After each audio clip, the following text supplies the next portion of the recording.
혹시 여러분들은 에어컨 전기요금이 무서워 에어컨 사용이 꺼려지지 않으십니까? 그런데 정부에서 에너지 바우처라는 아주 반가운 소식을 발표하였는데, 이는 에어컨 전기요금 등을 지원받는 제도로, 오늘은 이를 활용하는 방법에 대해서 저와 같이 나이 든 어르신들이나 어린이들도 이해하기 쉽게 아주 자세하게 설명드리도록 하겠습니다. 안녕하세요. 본 삼구와 지혜천일을 운영하는 70대인 김인환입니다. 저는 지난 3개의 영상에서 무더운 여름을 맞이하여 에어컨 사용에 관한 주의사항과 에어컨 사용 전 점검사항, 그리고 에어컨 전기요금을 획기적으로 절약하는 방법 등에 대하여 아주 자세하게 설명드린 바가 있습니다. 그런데 오늘은 이런 영상에 이어 에어컨 전기요금 등을 지원받는 금년에 새롭게 바뀐 2025년 에너지 바우처 제도에 대해서 아주 자세하게 설명드리려고 합니다. 그래서 오늘 소개하는 영상을 끝까지 보시면 다가오는 무더운 여름 날씨에도 전기요금 걱정 없이 시원한 여름을 보낼 수 있게 될 것인데, 그러면 이런 데 관심 있으신 분들이나 특히 무더운 여름철에 부모님이나 조부모님들의 건강이 염려되시는 자녀분들은 꼭 이 영상을 공유해 보시길 바라며, 그럼 먼저 보시기 전에 구독과 좋아요 그리고 알람 설정을 해주시면 이런 영상을 제작하는 저에게 큰 힘이 될 것 같습니다.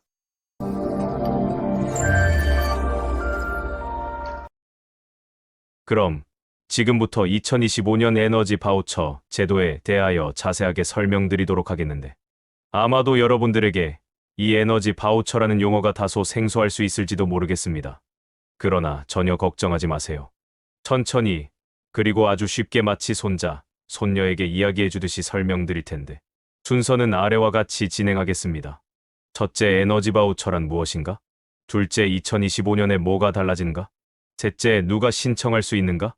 넷째, 얼마나 도움을 받을 수 있는가? 다섯째, 어떻게 신청하면 될까? 여섯째, 어떻게 사용하면 되는가? 그리고 마지막으로 마무리 및 문의처까지로.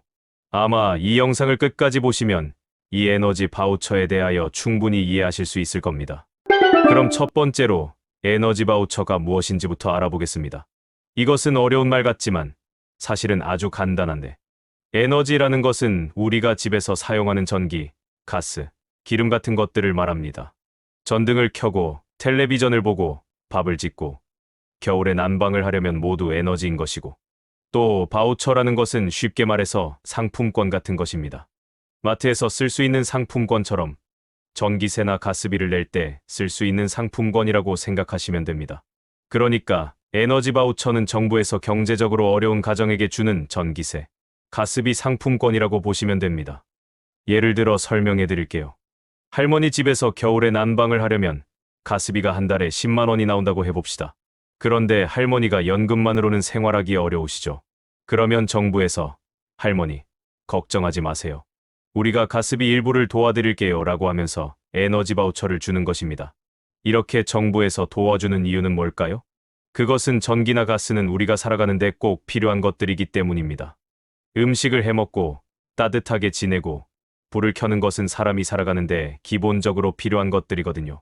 그래서 정부에서 모든 국민이 기본적인 생활은 할 수 있도록 도와드리겠습니다 라고 하면서 만든 제도입니다. 다음 두 번째는 예년에 비해 2025년에는 무엇이 달라졌는지인데요. 2025년에는 에너지 바우처 사용법이 훨씬 좋아졌습니다. 어떻게 좋아졌는지 쉽게 설명해 드릴게요. 예전에는 여름철에 주는 바우처와 겨울철에 주는 바우처가 따로 있었습니다. 마치 이 상품권은 여름에만 써야 해요, 이 상품권은 겨울에만 써야 해요 라고 정해져 있었던 것이죠. 그런데 2025년부터는 이런 구분이 없어졌습니다. 1년 동안 언제든지 자유롭게 쓸 수 있게 되었어요.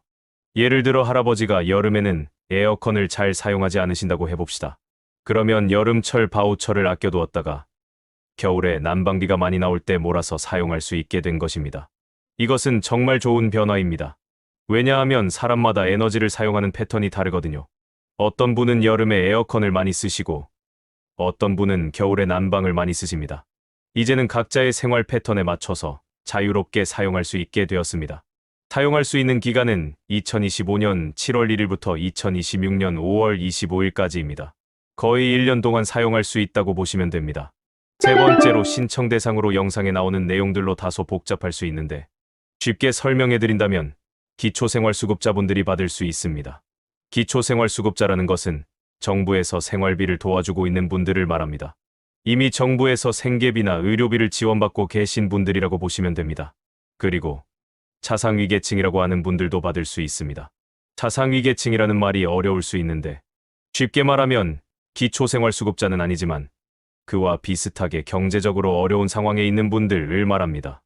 예를 들어서 장애수당을 받고 계시는 분들, 한부모 가족 지원을 받고 계시는 분들 같은 경우가 여기에 해당됩니다.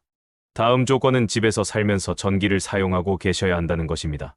가정용 전기를 사용하는 일반 가정집에서만 받을 수 있고 가게나 공장에서는 받을 수 없습니다. 이러한 내용은 복잡하여 실제 본인이 해당하는지 잘 모르겠다면 가장 쉽고 확실한 방법은 동네 주민센터에 가서 물어보시는 것이 가장 좋습니다. 직원분들이 친절하게 알려주실 것인데 제가 에너지 바우처를 받을 수 있는지 확인해 주세요 라고 말씀하시면 됩니다. 다음 네 번째로 지원금액에 관한 것인데 에너지 바우처는 가족 수에 따라서 다르게 지원해 줍니다. 가족이 많을수록 더 많이 주는 것이죠. 혼자 사시는 분, 즉 1인 가구는 1년에 29만 5천 원, 부부가 함께 사시는 분, 즉 2인 가구는 1년에 40만 7,500원, 3명이 함께 사시는 가정은 1년에 53만 2,700원, 4명 이상 가정은 1년에 70만 1,300을 지원받을 수 있습니다. 여기서 중요한 점이 하나 있습니다. 이 금액은 1년 전체 금액이라는 것으로 매달 주는 것이 아니라 1년 동안 사용할 수 있는 총 금액입니다. 이 돈으로 무엇을 할 수 있을까요?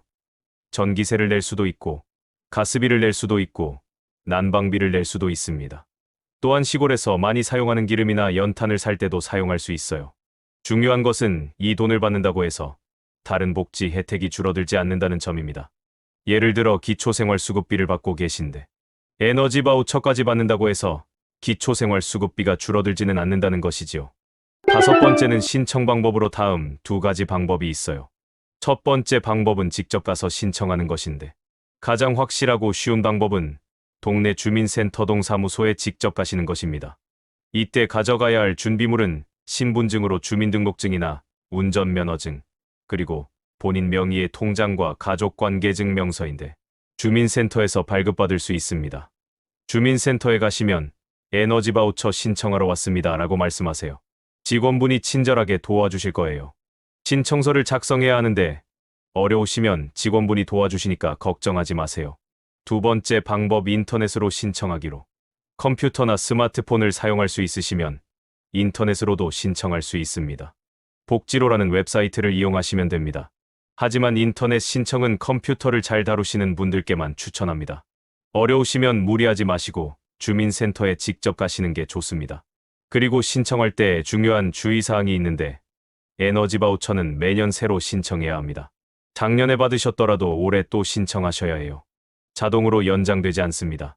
그것은 정보 변동이 있거나 자격 조건이 달라지는 수도 있기 때문입니다. 그러니까 매년 초에 올해도 에너지 바우처 신청해야지 라고 기억해 두시기 바랍니다. 가족분들께도 미리 말씀해 두시면 더 좋겠죠. 만약 신청하는 방법이 어려우시면 자녀분들이나 주변 분들에게 도움을 요청하셔도 됩니다. 또는 주민센터에 전화해서 에너지 바우처 신청하고 싶은데 어떻게 해야 하나요? 라고 물어보셔도 됩니다. 이제 여섯 번째는 사용 방법인데 두 가지 방법이 있어요. 첫 번째 방법은 국민행복카드 사용하기로. 국민행복카드라는 특별한 카드를 받게 됩니다. 이 카드에 에너지 바우처 금액이 들어있어요. 마치 교통카드에 돈을 충전하는 것처럼 말입니다. 이 카드로는 연탄이나 난방용 기름, 그리고 LPG 가스통을 충전할 수 있는데 카드 사용법은 일반 신용카드와 똑같습니다. 두 번째 방법은 가상카드인데 매달 전기세나 가스비에서 자동 차감되는 것으로 카드를 들고 다닐 필요가 없어서 편리해요. 예를 들어 할머니가 매달 전기세로 5만 원을 내시는데 가상카드로 에너지 바우처를 설정해 두시면 매달 전기세에서 일정 금액이 자동으로 빠져나갑니다. 가상카드는 전기, 가스, 난방 중에서 하나만 선택할 수 있는데 보통 겨울에 난방비가 많이 나오시는 분들은 가스나 난방을 선택하시고 여름에 에어컨을 많이 쓰시는 분들은 전기를 선택하시면 됩니다. 이제 일곱 번째로 에너지 바우처를 사용할 때 꼭 알아두셔야 할 주의사항들을 말씀드리겠습니다. 첫 번째는 사용 기간을 꼭 지키세요. 에너지 바우처는 사용할 수 있는 기간이 정해져 있습니다. 2025년에는 7월 1일부터 2026년 5월 25일까지 사용할 수 있어요. 이 기간이 지나면 돈이 사라져버립니다. 아까운 돈이니까 꼭 기간 안에 사용하세요. 달력에 표시해 두시거나 가족분들께 미리 말씀해 두시는 것도 좋은 방법입니다. 두 번째는 본인 명의로만 사용 가능합니다. 에너지 바우처는 신청하신 분의 이름으로 된 전기세, 가스비에만 사용할 수 있습니다.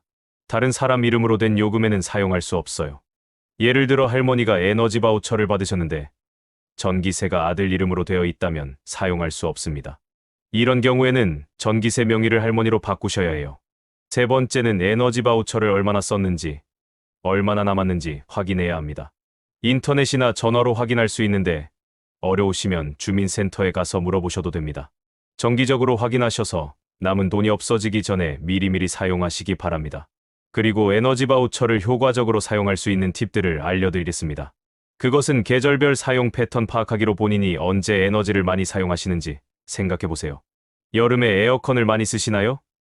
아니면 겨울에 난방을 많이 쓰시나요? 만약 겨울에 난방비가 많이 나온다면 여름철에는 에너지 바우처를 아껴두었다가 겨울에 몰아서 사용하시는 것이 좋습니다. 2025년부터는 이런 식으로 자유롭게 사용할 수 있게 되었거든요. 가족들과 상의하는 것도 좋은데 혼자 사시지 않는다면 가족들과 상의해서 언제 에너지 바우처를 사용할지 계획을 세워보세요. 예를 들어 겨울에 난방비가 많이 나올 테니까 그때까지 아껴두자라고 미리 정해두시면 좋습니다. 자, 이제까지 2025년 새롭게 변경된 에너지 바우처 제도에 대해서 설명을 드려봤습니다.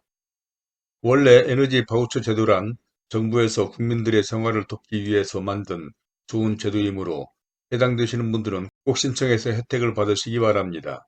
특히 제가 본 채널에서 여러 번 말씀드렸던 것처럼 우리와 같이 나이가 든 세대들은 무더운 여름에도 전기요금이 아까워 에어컨 사용을 주저하시거나 겨울철 난방비 걱정 때문에 춥게 지내는 경향이 많습니다. 또한 이런 정부에서 시행하는 제도 등은 내용이 다소 복잡해서 나이가 드신 분들이나 노약자인 경우 잘 이해하기가 어렵습니다. 그래서 이런 점들을 고려하여 나름대로는 최대한 자세하게 설명드린다고는 했지만 그래도 혹시 더 궁금한 점 있으시면 언제든지 동네 주민센터에 가시거나 에너지 바우처 통합상담센터 전화번호 1600-3190, 1600-3190에 전화하셔서 도움을 받아보시기 바랍니다. 그리고 또 오늘의 영상이 도움이 되셨다면 부모님이나 친구분들에게도 공유해 주시고 구독과 좋아요 그리고 알람 설정도 해주시기 바랍니다. 또한 다음 영상에서는 우리들의 노후 건강 문제로 50대부터 고생하는 야간류에 대해서 자세하게 설명을 드리도록 할 테니 많은 관심을 가져주시기 부탁드리면서 그럼 오늘은 이만 줄이도록 하겠습니다. 감사합니다.